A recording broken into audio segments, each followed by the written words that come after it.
पाकिस्तान ने ओआईसी के फोरम पर इसराइल को आईना दिखा दिया। ओआईसी वज़ीर ख़ारजा इजलास से खिताब करते हुए नायब वज़ीर आज़म इसहाक डार ने कहा कि इसराइली जारहियत से आलमी अमन को खतरा है। ईरानी खुद मुख्तारी पर हमला आलमी क़वानीन की खुली खिलाफ वर्जी है। पाकिस्तान ईरान पर इसराइली जारहियत की मजम्मत करता है। आलमी बरादरी इसराइली जारहियत रोकने के लिए फौरी इक़दाम करे। नायब वज़ीर आज़म ने मजीद कहा, गजा में भी इसराइली मज़ालिम नाकाबिले बर्दाश्त हो चुके हैं। गजा में फ़लस्तीनियों की नस्ल कुशी जारी है। हज़ारों बच्चों और ख़वातीन को शहीद किया जा चुका है। गजा में फौरी और गैर मशरूत जंग बंदी का मुतालबा करते हैं। ओआईसी खित्ते में अमन के लिए अपना भरपूर किरदार अदा करे। फ़लस्तीनियों पर जुल्म रुकवाना उम्मत मुस्लिमा की मुश्तरका जिम्मेदारी है। भारतीय जारहियत पर बात करते हुए इसहाक डार बोले, पाकिस्तान के हिस्से का पानी रोकना किसी सूरत कबूल नहीं। भारत के गैर कानूनी इक़दामात से अमन को खतरात लाहिक हैं। खित्ते में अमन मसला कश्मीर के हल तक मुमकिन नहीं। मसला कश्मीर को अक़वाम मुत्तहिदा की करारदादों के जरिए हल किया जाए।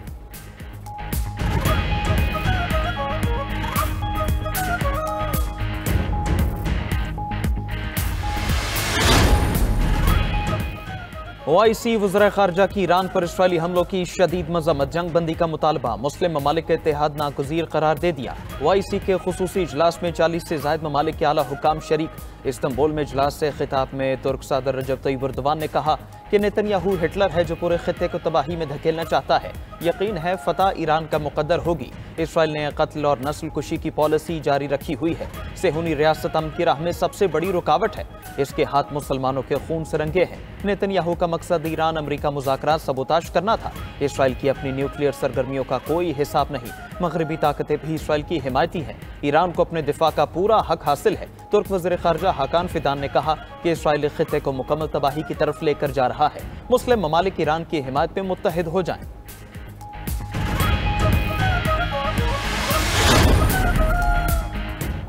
पाकिस्तान का मशरक़ वस्ता में अमन के लिए आलमी कोशिशों में नुमाया किरदार। नायब वज़ीर आज़म इसहाक डार और फील्ड मार्शल सईद आसिम मुनीर की इस्तांबुल में तुर्क सदर रजब तय्यिब एर्दोगान से मुलाकात। फ़रीक़ैन की ईरान पर इसराइली हमलों की शदीद मज़म्मत, ईरान के दिफा के हक़ की हिमायत की।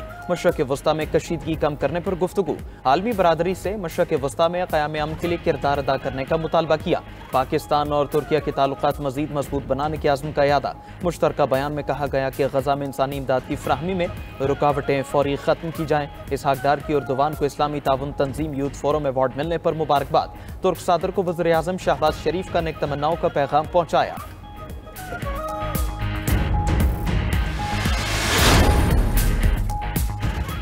अमेरिका ने B-2 स्टेल्थ बमबार तैयारे बहरुल काहिल भेज दिए। बरतानवी अखबार टेलीग्राफ का दावा। अपनी रिपोर्ट में लिखा कि 4 बमबार तैयारों ने मिजोरी की व्हाइटमैन एयरबेस से उड़ान भरी। 4 रिफ्यूलिंग टैंकर्स भी साथ रवाना हुए। अखबार ने दावा किया कि सदर ट्रंप ईरान के फर्दो एटमी प्लांट पर हमले पर गौर कर रहे हैं। B-2 तैयारे गुआम बहरी बेस से डियागो गार्सिया फौजी अड्डे पर जाएंगे, जहां से ईरान के ज़ेर ज़मीन न्यूक्लियर प्लांट पर हमला मुमकिन है। B-2 स्टेल्थ तैयारे को बंकर बस्टर बम गिराने के लिए इस्तेमाल किया जाता है। B-2 30,000 पाउंड वजनी बंकर बस्टर बम ले जा सकता है। ये बम जमीन में 200 फुट नीचे जाकर फटने की सलाहियत रखते हैं।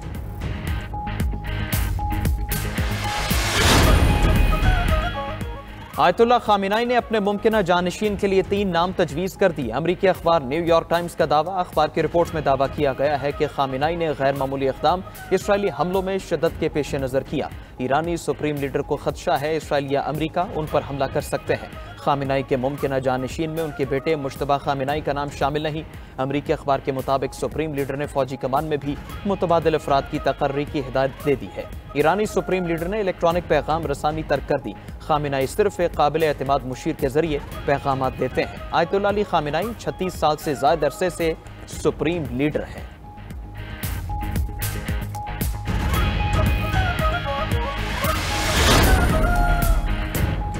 इसराइल का कुद्स फोर्स के सरबराह सईद एजदी को शहीद करने का दावा। एक और ईरानी एटमी साइंसदान डॉक्टर सैयद एसर तबा को अहलिया समेत कत्ल कर दिया।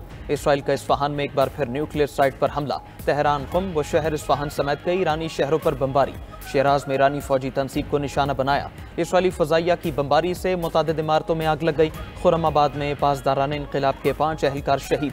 खुजिस्तान और कुम में रिहायशी इमारतों पर हमलों में 6 अफराद शहीद। इसराइली हमलों में शहीद ईरानियों की तादाद 430 तक जा पहुंची। 3,500 से ज्यादा ईरानी जख्मी। इसराइली वज़ीर दिफा के मुताबिक फजाई कार्रवाई में ईरानी सिक्योरिटी मरकज तबाह कर दिया।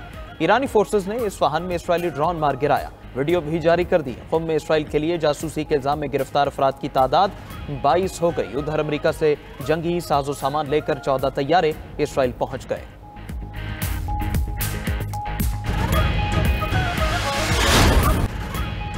ईरानी मिसाइल हमलों से तल अबीब और हैफा में तबाही। ईरान ने जदीद मिसाइलों से फौजी मराकज़, फ़ज़ाई अड्डे, कमांड एंड कंट्रोल मराकज़ को निशाना बनाया।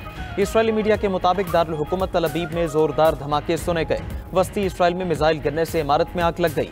ईरान ने दिमोना में एटमी रिएक्टर पर भी मिसाइल हमला किया। ईरानी ड्रोन से इसराइल पर हमले की फुटेज भी सामने आ गई। ईरानी ड्रोन खामोशी से इमारत के करीब पहुंचा और फट गया। इसराइली फौज की भी ईरानी हमलों में तबाही की तस्दीक। इसराइल का दिफाई निज़ाम अपने ही शहरियों को निशाना बनाने लगा। इंटरसेप्शन मिसाइल तल अबीब की इमारत को जा लगा। अमरीकी जरीदे वॉल स्ट्रीट जर्नल के मुताबिक इसराइली दिफाई निज़ाम पर रोजाना $20 करोड़ खर्च कर रहा है। ईरान के खातमुल अंबिया हेडक्वार्टर्स के तर्जमान का कहना है कि ईरान के हैरत अंगेज हमले इसराइल को घुटने टेकने पर मजबूर कर देंगे। ईरान ने मिसाइलों में कमी का इसराइली प्रोपेगेंडा मुस्तरद कर दिया।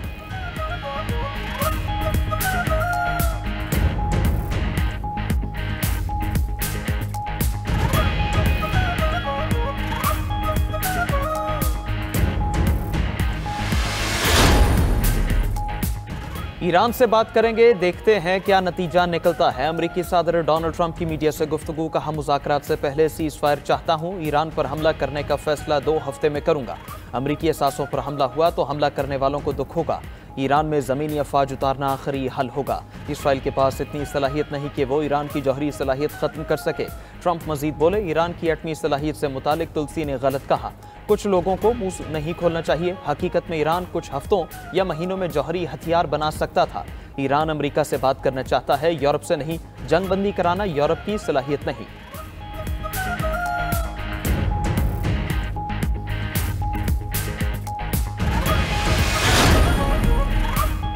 पाकिस्तान ने अमरीकी सदर ट्रंप को अमन के नोबेल इनाम 2026 के लिए नामजद करने की सिफारिश कर दी। हुकूमत पाकिस्तान का कहना है, सदर ट्रंप की मुदाखलत से पाकिस्तान भारत जंग टल गई।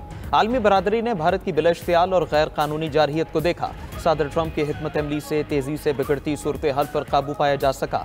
हुकूमत पाकिस्तान ने सदर ट्रंप की जानिब से मसला जम्मू कश्मीर के पुरअमन हल की पेशकश को भी सराहा।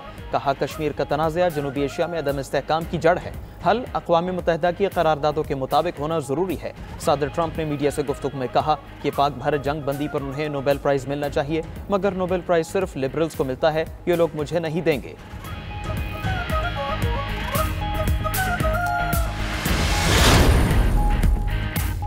जंग में अमेरिका की शमूलियत बहुत खतरनाक होगी। बदकिस्मती से हम इस नतीजे पर पहुंचे हैं कि अमेरिका शुरू से ही इस जारहियत में शामिल रहा है।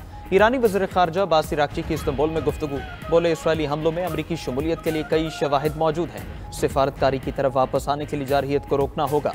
अमरीकी टीवी को इंटरव्यू में कहा कि ईरान कभी यूरेनियम अफसोद की मुकम्मल बंद नहीं करेगा। आयतुल्लाह खामेनाई पर हमला सबसे बड़ा जुर्म होगा। उधर तुर्क सदर रजब तय्यिब एर्दोगान और ईरानी वज़ीर ख़ारजा अब्बास इराक़ची की इस्तांबुल में मुलाकात। इसराइली जारहियत और खित्ते की सूरत हाल पर तबादला ख्याल। तुर्क सदर ने ईरानी वज़ीर ख़ारजा को अपनी भरपूर हिमायत का यकीन दिलाया। ईरानी सदर मसूद पेज़ेश्कियान और फ्रांसीसी सदर के दरमियान टेलीफोनिक राबिता। बातचीत में फ्रांसीसी सदर मैनुएल मैख्वा ने जोर दिया कि ईरान एटमी हथियार हासिल नहीं करेगा। ईरान को पुरअमन एटमी प्रोग्राम की जमानतें देना होंगी। ईरानी सदर यूरोप और ईरान के दरमियान बातचीत में तेजी लाएं। यकीन है खतरात से बचने और जंग से निकलने का रास्ता मौजूद है। इस मौके पर ईरानी सदर ने कहा कि ईरान एटमी हथियार नहीं बनाएगा, लेकिन पुरअमन एटमी तवानाई का हक जरूर रखता है।